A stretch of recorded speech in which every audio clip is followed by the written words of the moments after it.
we just have a big sort of, I would say, amount of enthusiasm that just got injected to the campaign. And it couldn't come at a better time. It really couldn't come at a better time because, you know what? Donald Trump needed something. He needed something because he's up against a machine. He's up against a machine that is, a Hollywood machine, if you would, that was promoting Kamala Harris at all costs. I mean, it's really kind of sickening. I want to show you some examples of that in just a moment. But first, as we continue to dive through some of these polls, I want to at least point out what Rasmussen has been saying, which is that Trump is ahead, and this is a fairly recent poll, as well as even Fox News, who, when they reported on this, oh my goodness, it was like, it killed him to write the headline, but he's up a point there according to the Fox News poll.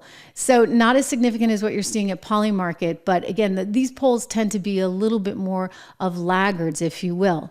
At this moment, we are waiting on Donald Trump's reaction to all of this. I can tell you he's going to be really enthused. He really is. He talked about it just a short time ago, actually, on Fox. Let's listen in. So I've known him for a long time. He's as you know, he's a little different kind of a guy. Very smart guy. He's a very good person. If he endorsed me, I would be honored by it. I would be very honored by it. He really has his heart in the right place. He is a respected person. Women love some of his policies, and I guess some people don't like some of his policies. But overall, I thought the Democrats, he was a Democrat. I don't know what he is right now, but he was a Democrat.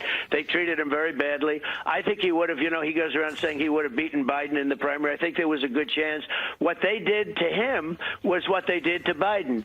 They really were harsh and threw him out. They wouldn't let him go to the vote. I mean, they made it impossible for him to compete in primaries because he was doing so well.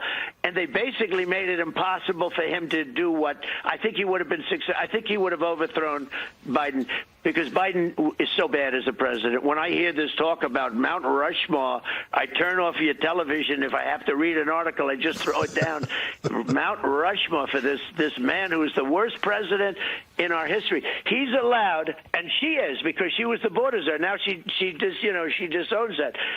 She's allowed millions of people to come into our country, many of these people totally unchecked, totally unvetted. Many of these people came into our country, think of this, from prisons and jails, right, from mental institutions and insane asylums. And, Brian, there's many terrorists coming in. There's no doubt about it. So Donald Trump really, once again, highlighting the fact that Kamala Harris was in charge of the border, and yet we've seen a massive number of people that have come in, the largest actually in history.